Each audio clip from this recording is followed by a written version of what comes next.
Assalamualaikum warahmatullahi wabarakatuh. Perkenalkan, nama saya Maharani Dwina Kazarahma. Saya dari kelas PAI 2D dengan NPM 23106311100122. Jadi saya di sini akan mempresentasikan dan menjelaskan ulum Al-Qur'an dan perkembangannya. Pengertian Al-Qur'an. Al-Qur'an merupakan mukjizat terbesar yang diberikan oleh Allah Subhanahu wa taala kepada Nabi Muhammad SAW dan umat yang berfungsi sebagai petunjuk atau hudan bagi manusia dalam menjalani kehidupannya. Sebagai kitab yang berisi petunjuk, tentulah dalam memahami Al-Qur'an tidak sama dengan memahami kitab-kitab lainnya.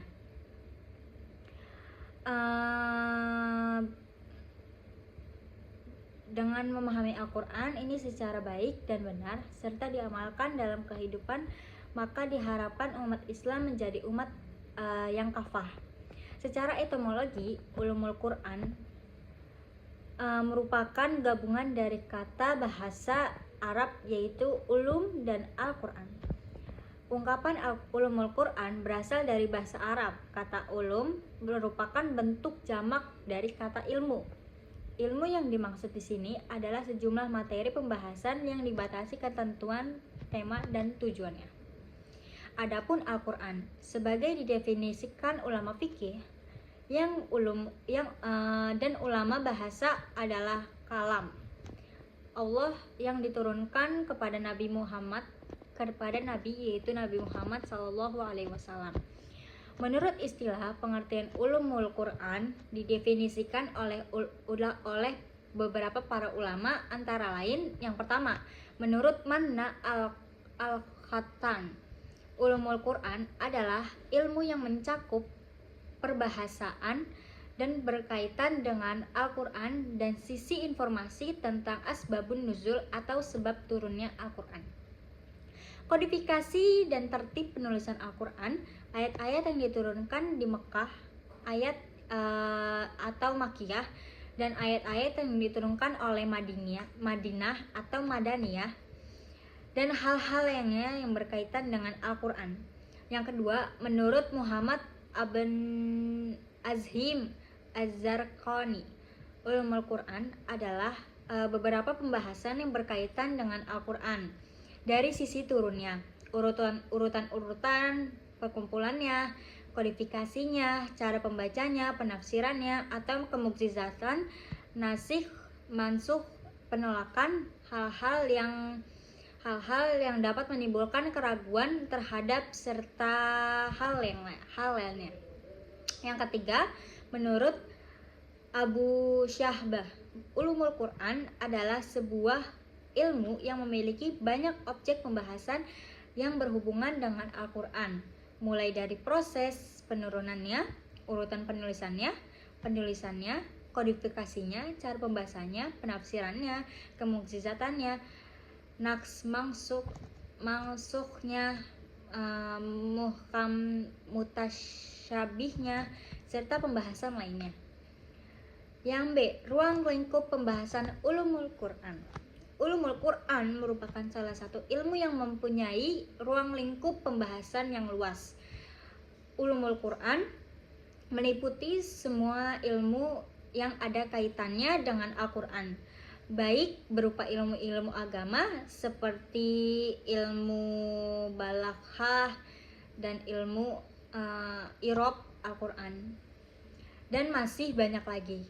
Ilmu-ilmu yang tercakup di dalamnya bisa dibilang ketika telah menjadi ilmu yang mandiri, kajian dan ruang lingkup pembahasan ulumul Al-Qur'an yang sangat luas. Banyak ulama berbeda pendapat dengan mengklarifikasikan cakapan pembahasan dalam ilmu-ilmu Al-Qur'an. Namun sebenarnya semua pendapat itu karena memang terkadang berbeda-beda, karena perbedaan penyebutan atau pengklarifikasi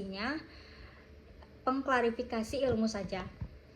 Ungkapan di atas memang sama seperti dalam firman Allah dalam Al-Qur'an yang surah Al-Kahfi ayat 109 yang artinya, katakanlah, sekiranya lautan menjadi tinta untuk menulis kalimat-kalimat Tuhanku.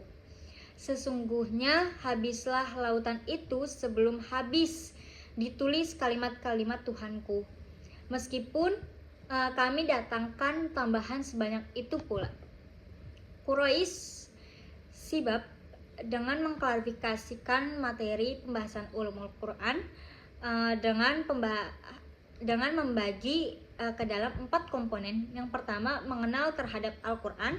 Yang kedua, kaidah-kaidah tafsir dan qawaid tafsir. Yang ketiga, metode-metode tafsir. Yang keempat, kitab tafsir dan musafir. Pokok-pokok pembahasan ulumul Al-Quran. Abdul Wahab Khalaf merinci pokok-pokok kandungan atau pesan-pesan Al-Quran ke dalam 3 kategori. Yang pertama, masalah kepercayaan atau itikadiyah, itu berhubungan dengan rukun iman kepada Allah, malaikat, kitab, rasul, hari kiamat dan takdir. Yang kedua, masalah etika atau kulukiyah yang berkaitan dengan hal-hal yang dijadikan perhiasan bagi seseorang untuk berbuat keutamaan dan meninggalkan kehinaan. Yang ketiga, itu masalah perbuatan dan ucapan atau amaliyah yang dibagi menjadi 2 macam, yaitu yang pertama, masalah ibadah yang berkaitan dengan rukun Islam, nazar, sumpah dan ibadah-ibadah lainnya yang mengatur hubungan manusia dengan Allah. Dan yang kedua, itu masalah muamalah yang mengatur hubungan manusia dengan manusia lainnya. Quraisy Sibab itu menyatakan bahwa diturunkan Al-Quran memiliki beberapa tujuan, yaitu yang pertama, membersihkan dan menyucikan diri jiwa dari segala bentuk syirik serta menyantapkan keyakinan tentang keesaan yang sempurna bagi Tuhan alam semesta. Yang kedua, itu mengajarkan kemanusiaan yang adil dan beradab, yakni bahwa umat Islam merupakan umat yang seharusnya dapat bekerja sama dengan dalam pengabdian kepada Allah dan pelaksanaan tugas kekhalifahan.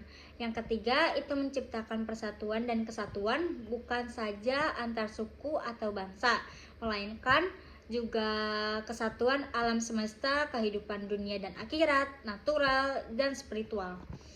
Al-Quran turun dalam kurun waktu selama 22 tahun, 2 bulan dan 22 hari. Di dalamnya banyak sekali isi kandungan Al-Quran yang dapat dijadikan pedoman dan pegangan hidup umat manusia. Di antaranya yang berisi tentang akidah ataupun tauhid, akhlak, hukum, dan sejarah kisah-kisah para anbiya. Itu di antara lain. Yang pertama, akidah. Akidah itu keyakinan, yaitu keyakinan seseorang terhadap Allah, Rasul, dan para malaikat, kitab-kitab Allah, hari kiamat, dan takdir. Dalam Al-Quran semuanya dijelaskan bagaimana cara kita beriman kepada Allah Subhanahu wa Ta'ala, beriman kepada Rasul dan malaikat, kitab-kitab dan hari kiamat. Oleh karena itu, kita sudah sepantasnya bagi kita umat Islam untuk mengetahui isi-isi kandungan Al-Quran supaya kita dapat dijadikan pedoman di hidup kita. Yang kedua, itu adalah ibadah. Ibadah itu tunduk dan taat kepada Allah Subhanahu wa Ta'ala, yaitu suatu kegiatan yang dapat dikerjakan manusia yang menggapai ridhonya Allah Subhanahu wa Ta'ala. Di dalam Al-Quran dijelaskan tentang bagaimana cara beribadah kepada Allah. Di dalamnya berisi perintah sholat, puasa, zakat, haji, dan kurban, dan sebagainya. Yang ketiga, akhlak. Akhlak itu merupakan perilaku dan tingkah laku manusia, baik akhlak terpuji maupun akhlak tercela.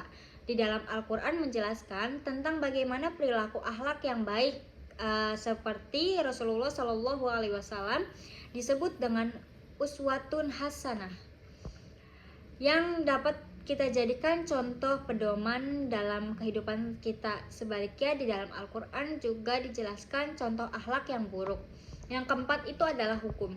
Hukum merupakan salah satu isi pokok ajaran Al-Quran yang berisi kaidah-kaidah dan ketentuan-ketentuan dasar menyeluruh bagi umat manusia. Di dalam Al-Quran dijelaskan sebagai hukum,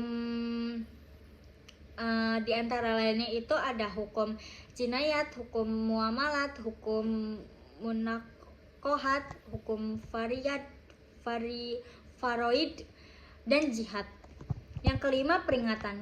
Peringatan yaitu suatu memberi peringatan kepada manusia akan ancaman Allah Subhanahu wa taala berupa siksa neraka, dan peringatan ini juga bisa berupa kabar gembira bagi orang-orang yang beriman kepada Allah Subhanahu wa taala, itu yaitu berupa surga.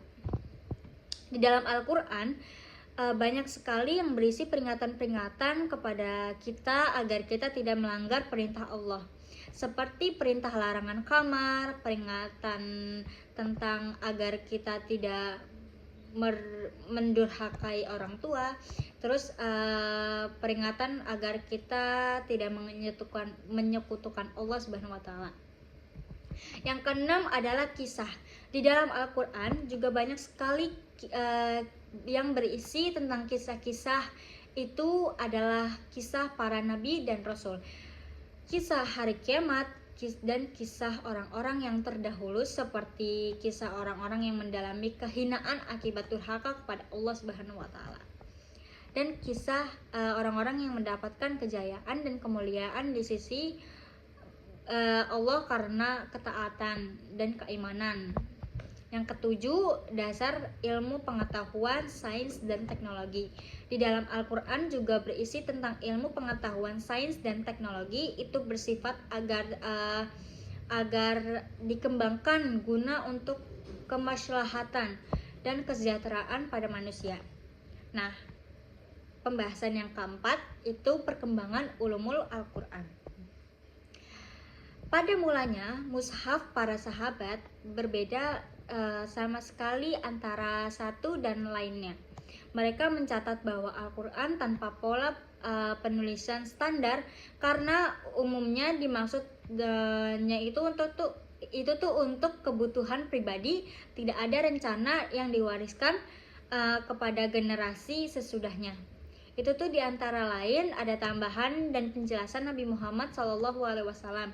Ada juga yang menambahkan simbol tertentu dari tulisan yang hanya diketahui penulisannya. Oleh karena itu, kita dibutuhkan tanda agar memudahkan dalam membaca Al-Quran. Pada masa permulaan Islam, mushaf Al-Quran belum mempunyai tanda-tanda baca dan baris. Belum ada tanda-tanda berupa titik, sehingga sulit membedakan antara huruf ya, ba, dan kho, dan seterusnya. Pada sahabat belum menemukan kesulitan membacanya karena rata-rata masih mengandalkan hafalan. Mushaf Utsmani tidak seperti yang dikenal sekarang, yang dilengkapi dengan tanda-tanda baca. Kesulitan mulai muncul di dunia Islam, semakin memperluas ke wilayah-wilayah non-Arab seperti Persia di sebelah timur, terus Afrika di sebelah selatan, dan beberapa wilayah non-Arab lainnya di sebelah barat. Masalah ini mulai disadari oleh pemimpin dunia Islam. Kitab Ziyad bin Samiyah itu menjabat menjadi gubernur Bashrah, Irak. Pada masa kekuasaan Muawiyah bin Abu Sufyan, itu di tahun 661 Masehi sampai 680 Masehi, itu riwayat lain menyebutnya pada masa pemerintahan Ali bin Abi Thalib memerintah untuk segera membuat tanda baca, terutama untuk menghindari kesalahan dalam membaca Al-Quran bagi generasi yang tidak hafal Al-Quran. Beliau berinisiatif membubuhkan tanda baca atau harokat pada ayat-ayat Al-Quran untuk memudahkan pembacaan. Khalifah Ali mempercayakan urusan itu kepada seseorang ahli tata bahasa yang bernama Abu Al-Aswad Al-Du'ali. Sekian, terima kasih. Kurang lebihnya mohon maaf. Wassalamualaikum warahmatullahi wabarakatuh.